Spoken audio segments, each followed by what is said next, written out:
Assalamualaikum kak. Salam. Kak, aiskrim goreng ada lagi kak? Ada. Boleh kak, saya nak satu set yang RM10 dapat 3 ketui tu. Boleh. Okey. Kita bagi flavor vanilla chip. Vanilla chip. Coklat dengan mint coklat. Boleh. Ini yang best seller ni. Kak, kalau aiskrim goreng tak cair ke kak? Aiskrim normal dia akan cair. Tapi ni special kan? Ya, special. So nanti kat luar dia rangup, dalam dia creamy sejuk. Ya. Apa tu? Ini rasa special kita. Rahsia kan? Tak tempat lain.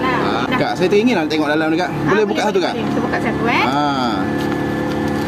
Ini perisai apa tadi? Kita ada mint coklat. Buka kak. Dia tak cair kak Ya, dia masih keras lagi. Sedapnya, tak sabar nak makan ni kak. Kak nak tanya, kedai kat mana kak? Kita berhadapan KFC Merlimau. Ni KFC lama yang tu ni.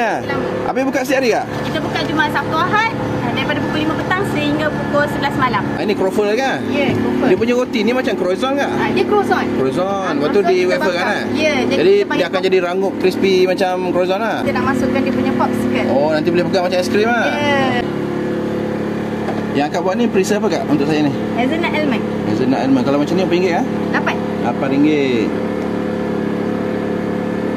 Almond. Wow, sedap ni. Ya. Okey bang. Abang punya aiskrim goreng dan croffle dah siap. Dah siap kak Ya. Kak, semua ni saya makan berapa ringgit ni kak? RM10.18. Terima kasih kak. Sama.